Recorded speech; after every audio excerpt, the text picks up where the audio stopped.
Bien-aimés dans le Seigneur, nous voulons encore ce matin rendre gloire au Seigneur pour cette opportunité qu'il nous donne. Nous allons prier pour recommander ce programme d'enseignement entre ses mains. Seigneur, nous voulons te dire merci pour ce matin. Nous voulons te rendre gloire parce que ta parole nous dit à chaque jour suffit sa peine. Nous bénissons cette journée, nous déclarons que c'est une journée d'allégresse. Nous prions pour que tout ce que nous allons entreprendre puisse réussir. Nous voulons marcher selon tes voies, que tu nous conduises en toutes choses. Je te recommande le début et la fin de ce programme. Parle-nous, Seigneur. Nous avons soif de ta parole. Nous voulons t'écouter, Seigneur.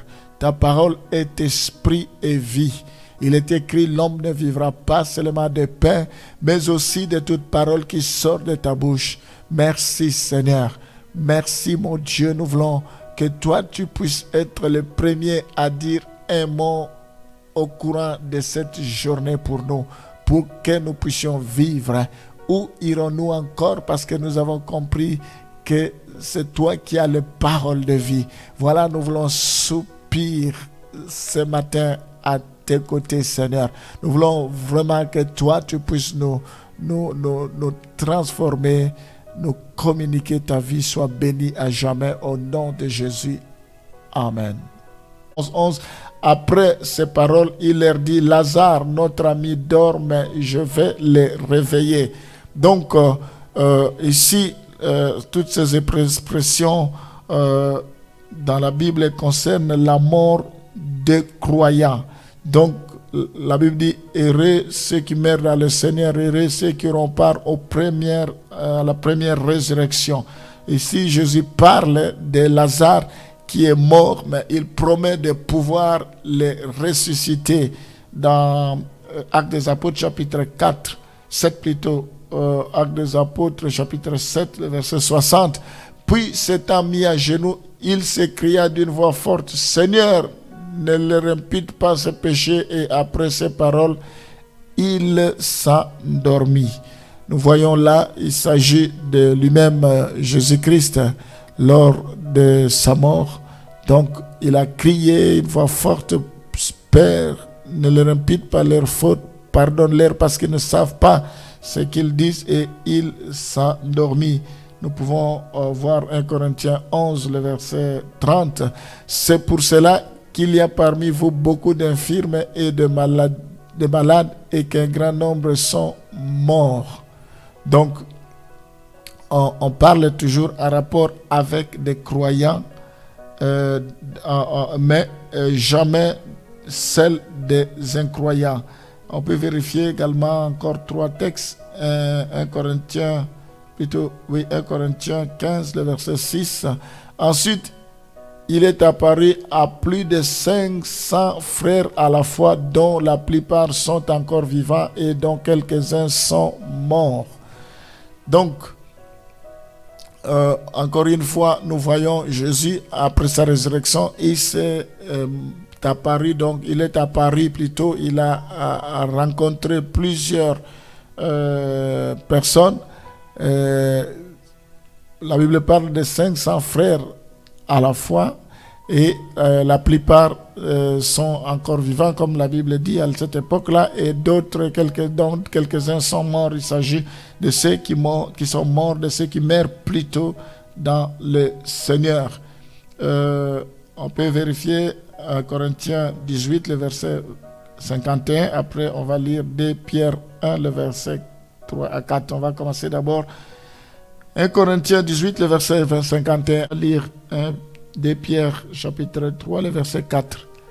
Et disant, où est la promesse de son avènement?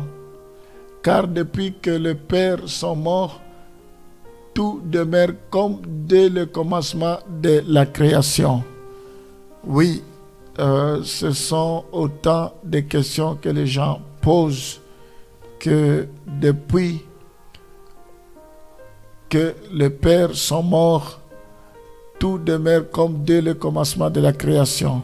Donc, il doute si réellement l'enlèvement de l'Église va avoir bel et bien lieu. Je suis là ce matin pour confirmer que cela va bel et bien avoir lieu. Dieu n'est pas un homme pour mentir, ni fils d'homme pour se repentir. Il veille sur sa parole. Il faut que nous comprenions ce raisonnement dans 1 Thessaloniciens chapitre 4, le verset 14. 1 Corinthiens chapitre 4, le verset 14. La Bible dit: car si nous croyons que Jésus est mort et qu'il est ressuscité, croyons aussi que Dieu ramènera par Jésus et avec lui ceux qui sont morts. Donc ici, les morts, il s'agit de ceux qui meurent dans le Seigneur. Ceux qui ont cru en lui, il les ramènera à la vie pour l'enlèvement. Nous voyons cette espérance repose sur le solide fondement d'un raisonnement bien détaillé. Nous voyons que si nous croyons que Jésus est mort et qu'il est ressuscité, comment il est ressuscité? Si lui, il est ressuscité, il est capable. Nous croyons aussi que Dieu ramènera par Jésus et avec lui ceux qui sont morts. Nous croyons que c'est une réalité. Cette espérance repose sur le solide, comme je disais, fondement d'un raisonnement bien détaillé. Les mots si gagneraient à être remplacés par puisque. Nous voyons ainsi l'espérance du retour de Christ pour les siens, qu'il soit mort ou vivant lors de sa venue. Donc, quand Jésus viendra à cette époque-là, que les croyants soient morts ou vivants, ils seront concernés par l'enlèvement. Nous croyons que cela n'aura aucun obstacle, n'aura aucun problème, ça ne posera aucun obstacle. C'est un fait aussi certain et essentiel que celui de la mort et de la résurrection de Christ lui-même. Si lui-même est mort, il est ressuscité, il est capable de ramener à la vie tous ceux qui sont morts en lui.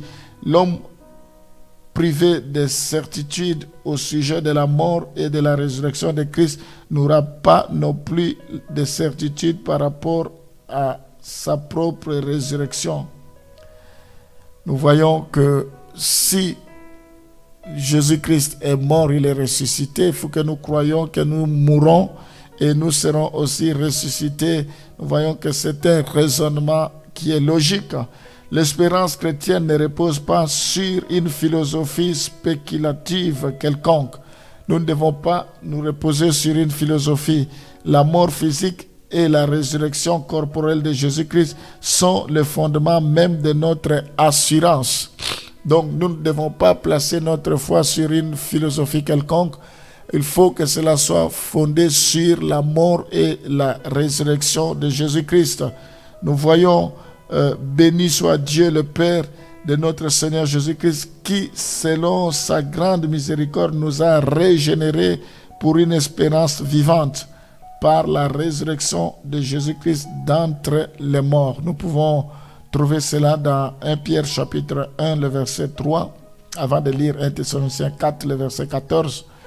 1 Pierre chapitre 1, le verset 3, la Bible dit: béni soit Dieu le Père de notre Seigneur Jésus-Christ, qui, selon sa grande miséricorde, nous a régénérés pour une espérance vivante par la résurrection de Jésus-Christ d'entre les morts. Nous avons cette espérance. Jésus a dit: celui qui croit en moi, même s'il meurt, il continuera à vivre. Donc nous avons cette espérance que nous ressusciterons. Nous voyons dans 1 Thessaloniciens chapitre 4, le verset 14. 1 Thessaloniciens chapitre 4, le verset 14. Car si nous croyons que Dieu est mort et qu'il est ressuscité, croyons aussi que Dieu ramènera par Jésus et avec lui ceux qui sont morts. Nous voyons la préposition si de ce passage écarte tout doute. Christ étant mort et ressuscité aucun racheté ne sera oublié dans la tombe. Lorsque Jésus reviendra, il n'y aura aucun racheté qui sera oublié. Sa propre résurrection est un gage de la nôtre. Donc nous avons cette assurance. Si lui est mort, il est ressuscité, il nous ressuscitera aussi. Personne ne sera oublié dans la tombe de tous ceux qui ont été rachetés. Nous voulons vérifier cela dans Romains chapitre 8, le verset 11. Et si l'esprit de celui qui a ressuscité Jésus-Christ d'entre les morts habite en vous, celui qui a ressuscité Christ d'entre les morts rendra aussi la vie à vos corps mortels par son esprit qui habite en vous. Gloire au Seigneur. Donc, nous voyons que l'Esprit de Dieu habite en nous. Notre corps est le temple du Saint-Esprit. Étant donné que l'Esprit de Dieu habite en nous, cet Esprit nous ressuscitera, cet Esprit nous ramènera à la vie.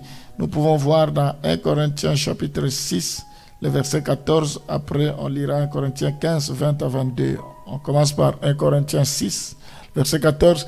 Et Dieu qui a ressuscité le Seigneur nous ressuscitera aussi par sa puissance.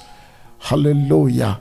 Nous serons ressuscités. Donc le problème de ceux qui sont morts ne peut pas être un obstacle pour qu'ils ne soient pas ressuscités, ceux qui sont morts en Christ, pour rencontrer le Seigneur dans les airs. 1 Corinthiens chapitre 15, le verset 20 à 22. Mais maintenant, Christ est ressuscité des morts. Il est le prémisse de ceux qui sont morts. Car puisque la mort est venue par un homme, c'est aussi par un homme qu'est venue la résurrection des morts. Et comme tous meurent en Adam, de même aussi tous revivront en Christ. Alléluia. Il y a le premier Adam qui a amené la mort, et Jésus est le second et le dernier Adam. Lui, il a amené la résurrection. Donc, de la même manière que la mort a frappé Adam, c'est de la même manière que Jésus-Christ est venu avec la résurrection. Donc, c'est la résurrection de Jésus et le gage de notre résurrection. Nous devons croire que malgré qu'il y a des gens qui meurent avant le retour de Jésus, ceux qui meurent dans le Seigneur, ils ressusciteront. Alléluia. Oui, il faut que nous comprenions cette révélation, mes bien-aimés, dans 1 Thessaloniciens chapitre 4, le verset 15. La Bible dit, voici en effet ce que nous vous déclarons d'après la parole du Seigneur. C'est une révélation. Voici en effet ce que nous vous déclarons d'après la parole du Seigneur. Nous les vivants, restés pour l'avènement du Seigneur, nous ne devancerons pas ceux qui sont morts. Donc ceux qui sont morts, nous, ceux qui seront vivants à cette époque-là, ne les devancerons pas. Mais ils ressusciteront et nous allons tous comparaître devant le Seigneur. Donc, qui est déjà mort à cette époque-là, à ce moment-là avant la résurrection, qui est des gens qui seront vivants, il n'y a pas de problème. Les uns comme les autres, nous rencontrerons le Seigneur. Nous voyons que cette phrase n'implique pas nécessairement la citation par l'apôtre Paul des paroles prononcées par le Seigneur au cours de son ministère terrestre et qui n'auraient pas été transcrites jusqu'alors. Voyons Actes des Apôtres chapitre 20, le verset 35. Je vous ai montré de toute manière que c'est en travaillant ainsi qu'il faut soutenir les faibles et se rappeler les paroles du Seigneur qui a dit lui-même, il y a plus de bonheur à donner qu'à recevoir. Nous voyons que la Bible dit du reste, rien dans les 4 évangiles ne correspond pleinement à ce passage de l'épître aux Thessaloniciens.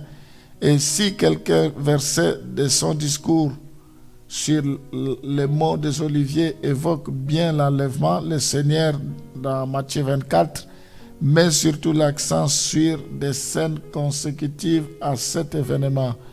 Nous allons voir Matthieu chapitre 24, les versets 29 à 31.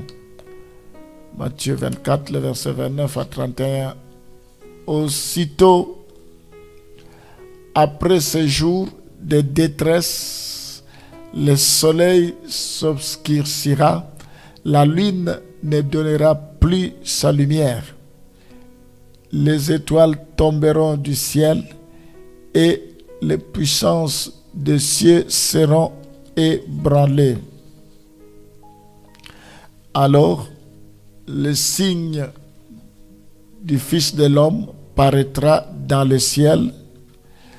Toutes les tribus de la terre se lamenteront et elles verront le Fils de l'homme venant sur les nuées du ciel avec puissance et une grande gloire. Il enverra ses anges avec la trompette retentissante et ils rassembleront ses élus des 4 vents depuis une extrémité des cieux jusqu'à l'autre. Gloire au Seigneur. Nous voyons ce passage nous fait allusion à l'enlèvement du Seigneur. Dans les 4 évangiles, Jésus aborde ce passage en parlant de l'enlèvement. Il est plus vraisemblable que ces vérités au sujet de l'enlèvement et de la résurrection des croyants aient été l'objet d'une révélation spéciale réservée à Paul. Donc, Paul, Dieu lui a fait grâce de nous révéler ces choses, d'autant plus que plusieurs des déclarations de l'apôtre Paul se réfèrent à une révélation directe qui lui a été accordée, ce qui lui permet de se réclamer d'une pleine inspiration divine. Il y a des choses que Dieu lui a révélées divinement. Il nous a vraiment beaucoup aidé en nous parlant de la résurrection des croyants, nous parlant de la résurrection de ceux qui sont morts dans le Seigneur pour l'enlèvement. Nous prions pour ton enlèvement, l'enlèvement de l'Église. Ça ne sera pas l'enlèvement de tout le monde, mais l'enlèvement des saints, de ceux qui marchent dans la sainteté. Nous prions, Seigneur, pour que nous soyons de ceux qui vont marcher dans la crainte et dans la sainteté, dans une vie de consécration, de sanctification. Je prie au Père pour l'enlèvement, que nous ne puissions pas rater. Enlève tous les désirs, la passion de la jeunesse, la convoitise, les désirs, l'orgueil de vie. Enlève toutes les œuvres de la chair dans nos vies. Annule, détruit, condamne, c'est la Seigneur. Que nous puissions mourir à ce qui concerne les œuvres de la chair, la convoitise des yeux et l'orgueil de vie. Je prie pour que l'Église ne soit pas distraite, que ton Église soit sans tache, ni rude, ni quelque chose de semblable. Une Église glorieuse, prête pour l'enlèvement. Oh Seigneur, fais grâce à ton Église. Nous voulons que continuellement nous puissions nous tourner vers toi, que continuellement nous puissions garder en esprit que tu reviens bientôt. Alléluia. Oh Seigneur, vaut mieux la fin d'une chose que son commencement. Je prie pour que tous ceux qui ont commencé puissent achever. Je prie, Seigneur, pour que ton Église se préoccupe de l'enlèvement, se préoccupe de l'enlèvement qui va avoir lieu, Seigneur. Fais-nous grâce, soit que nous mourons, soit que nous vivons. C'est pour ta gloire. Dans le nom de Jésus, nous te bénissons maintenant. Merci, Seigneur Jésus-Christ. Amen.